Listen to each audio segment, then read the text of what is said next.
Le vice-président ivoirien y a été à l'inauguration du nouveau siège du VITIB, le village des technologies de l'information et de la biotechnologie.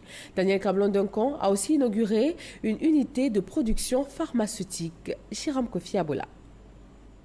L'unité de production pharmaceutique Pharmanova de Côte d'Ivoire, inaugurée ce jour à Grand Bassam par le vice-président Daniel Cablon-Duncan, agit dans le domaine de la fabrication, l'exportation et la distribution des médicaments. Pour le ministre de la Santé et de l'Hygiène publique, elle constitue une garantie des emplois directs en même temps qu'elle va permettre aux populations d'avoir des médicaments à moindre coût. Le ministre a par ailleurs salué la coopération avec l'Inde et le Ghana, dont cette unité est le fruit.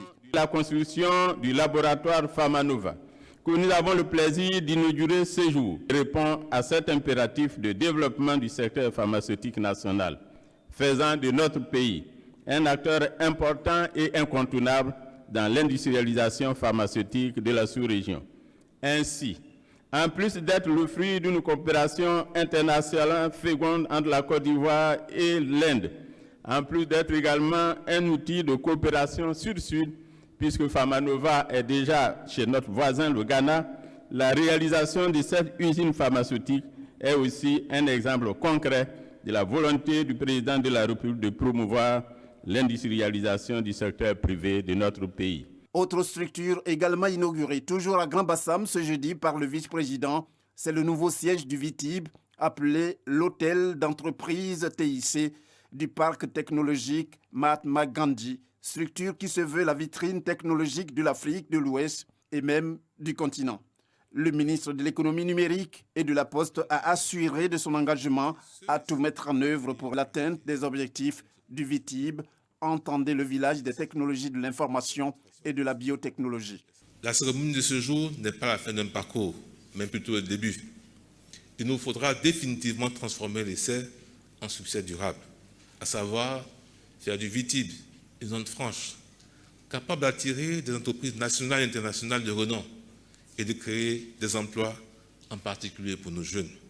Le ministère de l'économie et de la Poste, pour sa part, prend ici l'engagement ferme, en tant que tutelle technique, de créer les conditions favorables pour la poursuite de cette dynamique d'apaisement des infrastructures technologiques résilientes et durables. Soutenons la recherche scientifique et l'innovation afin de permettre au VITIB d'être le catalyseur, l'accélérateur de la croissance économique, la création de richesses, la création des emplois de jeunes et du bien-être des populations. Pour le vice-président Daniel Cablon-Duncan, tout ce qui se fait en matière de développement technologique s'inscrit dans la vision du père fondateur de la Côte d'Ivoire moderne, feu le président Félix Houphouët-Boigny, vision aujourd'hui poursuivie par le président Alassane Ouattara. Le recours plus accru au savoir et à l'innovation aidera la Côte d'Ivoire à mettre en œuvre les nombreuses initiatives de développement actuelles et futures dans les secteurs de l'agriculture, de l'éducation, de la santé, des transports, des finances, de la sécurité, etc.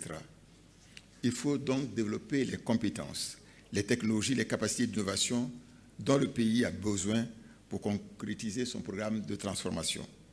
Cet impératif a été bien compris, anticipé, il faut le dire déjà, depuis les années 1970, par le premier président de la Côte d'Ivoire, feu Félix Houphouët-Boigny, grand homme d'État doté d'un leadership visionnaire qui avait, vous rappelez, déclaré « L'avenir appartient à la science et à la technique ». Il avait fait donc une priorité de son action de développement par la création de nombreux instituts de recherche, par l'introduction, vous savez, de l'éducation télévisuelle, à l'école primaire déjà.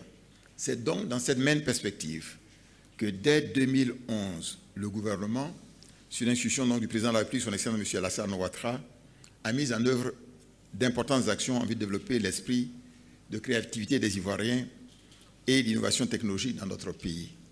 Comme il a fait avant de quitter l'unité de production pharmaceutique, le vice-président a effectué une visite guidée au VITIB. Il a visité un certain nombre de compartiments pour s'imprégner des activités du village des technologies de l'information et de la biotechnologie, qui s'est doté par exemple d'un accélérateur d'entreprise à fort potentiel et surtout de salles audiovisuelles.